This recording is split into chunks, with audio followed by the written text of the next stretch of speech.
দুর্নীতিপরায়ণ কোনো ব্যক্তিকে রাজ্য মন্ত্রিসভার প্রধান হিসেবে রাখেন, তো তিনি দুর্নীতিমুক্ত কোনো অফিসারকে উপরের পদে বসাবেন সেটা তো আর আশা করা যায় না।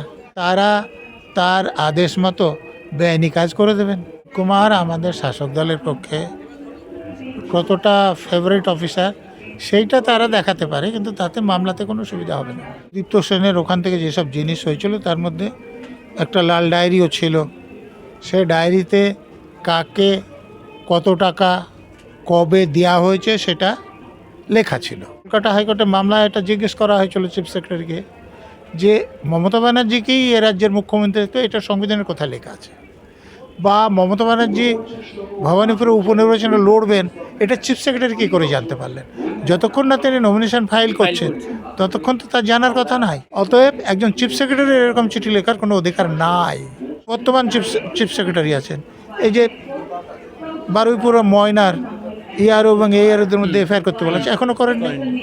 ওই যে ফরাক্কার এমএলএর বিরুদ্ধে এফআইআর করতে বলেছেন, এখনও করেননি। অতএব এরা তো শাসক দলের হয়ে কাজ করছেন, আইন অনুসারে কাজ করছেন না, এটা সর্বজন বিদিত। অন্যায়টা যেখানে যে আমাদের রাজ্যে বর্তমান শাসক দলের যে নেত্রী আছেন তিনি বেছে বেছে দুর্নীতিপরায়ণ অফিসারদের নিয়োগ করেন, সৎ অফিসারদের নিয়োগ করেন না। স্যার, ডিজি রাজীব কুমারের নাম আবারও সাজেস্ট করা হয়েছে, যে তালিকা পাঠানো হয়েছে সেই তালিকা ডিজি রাজীব কুমারের নাম রয়েছে। এই ক্ষেত্রে কি কোনোভাবে তাকে আবারও একই পদে ফিরিয়ে আনা সম্ভব? দেখুন, সুপ্রিম কোর্টের যে প্রকাশ সিং মামলায় শর্ত আছে তাতে কাউকে ডিজি করতে হলে যেদিন তাকে ডিজি করা হবে সেই দিন থেকে তার অন্তত 6 মাস চাকরি থাকতে হবে। তো রাজীব কুমারের সেটা আছে বলে আমার জানা নেই। যদি 6 মাস চাকরি, 31শে জানুয়ারি তার লাস্ট ডেট ছিল। হ্যাঁ, তো তাহলে ইউপিএসসিকে যতই নাম পাঠাক ইউপিএসসির পক্ষে তার নাম প্যানেলে আনা সুপ্রিম কোর্টের রায় অনুসারে সম্ভব না। কিন্তু তার নামটা পাঠালো কেন, এটাই তো মূল প্রশ্ন উঠে আসছে।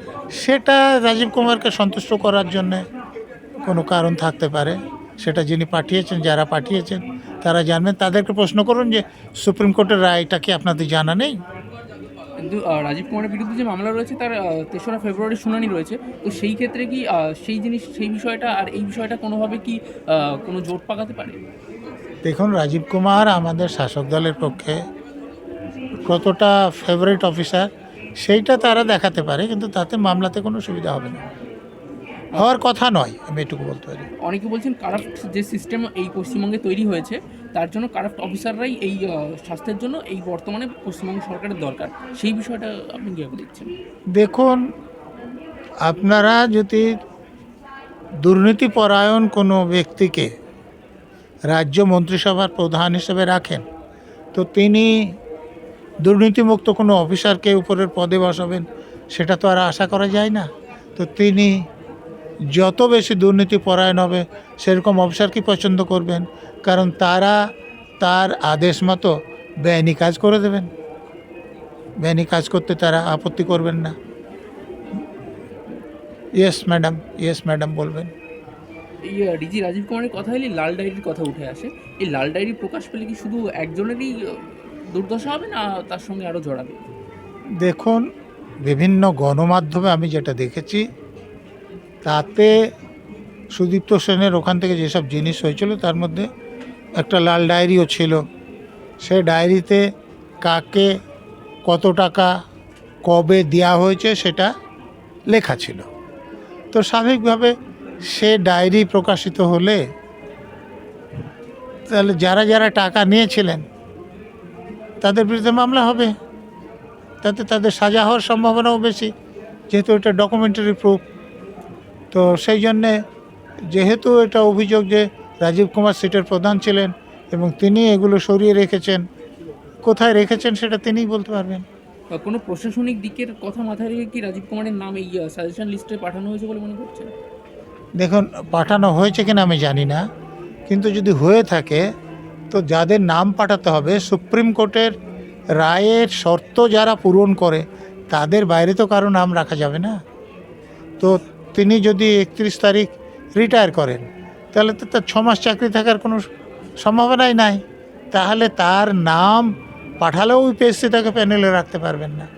একটি শর্ত এখানে দেওয়া হচ্ছে যে এর আগে যখন লিস্টটি তৈরি হয়েছিল তখন রাজীব কুমারের নাম ছিল, তো সেই সূত্রে এবারও তার নাম ঢুকিয়ে দেওয়া হয়েছে। এটা কি কোনোভাবে সম্ভব? কোনোভাবে সম্ভব নয়, কারণ এইবার যদি প্যানেল যেটা তৈরি হবে তার নিয়োগটা 1 ফেব্রুয়ারি থেকে হবে।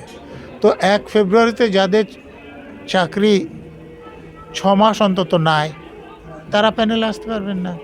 আরেকটি প্রশ্ন বিভিন্ন মাধ্যম থেকে উঠে আসছে যে এই রাজীব কুমারের বিরুদ্ধে একাধিক অভিযোগ বিরোধীরা করে থাকেন তৃণমূলের পক্ষে হয়ে কাজ করার।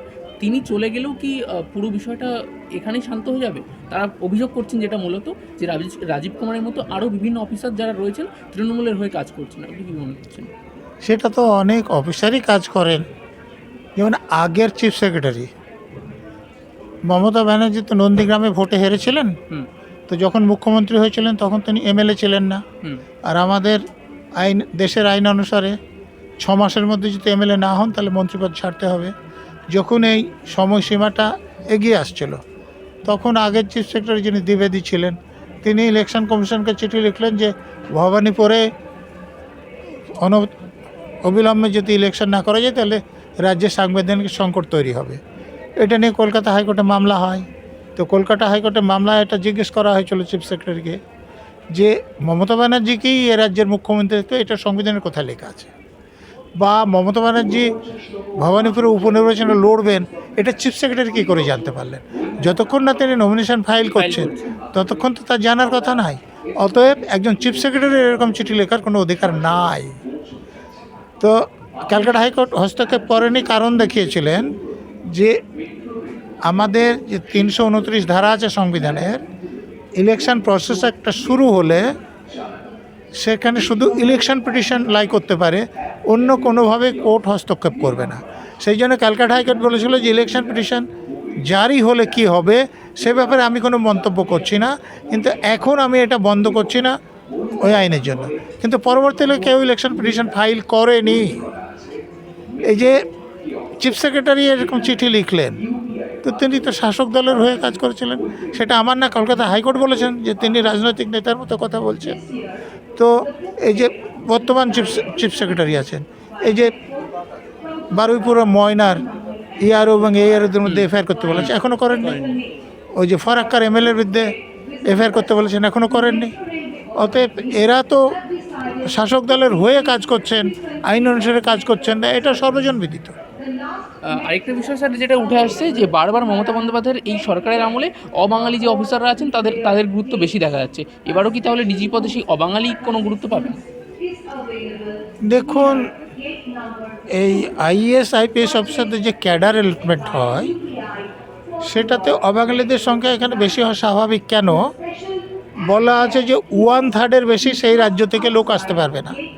যেমন ধরুন, আমি যেবার আইপিএস হলাম ওয়েস্ট বেঙ্গল থেকে আমি একাই ছিলাম, আমার নামও উপর দিকে ছিল, ফলে আমি ওয়েস্ট বেঙ্গল পেয়েছি। কিন্তু আর একজন যদি থাকতেন তিনি কিন্তু ওয়েস্ট বেঙ্গলের আসতে পারবেন না। কারণ এটা কেন করা হয়েছে, যে ধরুন আসামে যে রেজিস্ট্রেশন হয়েছিল বা এরকম কোনো যদি রেজিস্ট্রেশন হয় যে যেখানে রাজ্যের আদিবাসীদের বিরুদ্ধে কোনো ব্যবস্থা নিতে হবে, সেখানে সব অফিসার যদি সেই অধিবাসীদের মধ্যে থেকে অসুবিধা হয়, সেই জন্য অল ইন্ডিয়া সার্ভিসে এটা লিখিতভাবে আছে যে যে বছর অ্যালটমেন্ট হবে সে বছর 1/3 বেশি লোক সেই রাজ্য থেকে হতে পারবে না। অতএব ওয়েস্ট বেঙ্গলে যাদের অ্যালটমেন্ট হচ্ছে তো তাদের মধ্যে পশ্চিমবাংলার বাইরের লোকদের সংখ্যা বেশি হবে। অতএব ডিজি বা চিফ সেক্রেটারি বা সিপি বাইরের রাজ্যের লোক হতে পারেন, এটার মধ্যে কোনো অন্যায় নয়। অন্যায়টা যেখানে যে আমাদের রাজ্যে বর্তমান শাসক দলের যে নেত্রী আছেন তিনি বেছে বেছে দুর্নীতিপরায়ণ অফিসারদের নিয়োগ করেন, সৎ অফিসারদের নিয়োগ করেন না। এবারও কি তাহলে সেই একই ধারা বজায় থাকবে? তিনি তো পরিবর্তিত হননি, অতএব ধারা পাল্টানোর আমি কোনো সুযোগ দেখি না।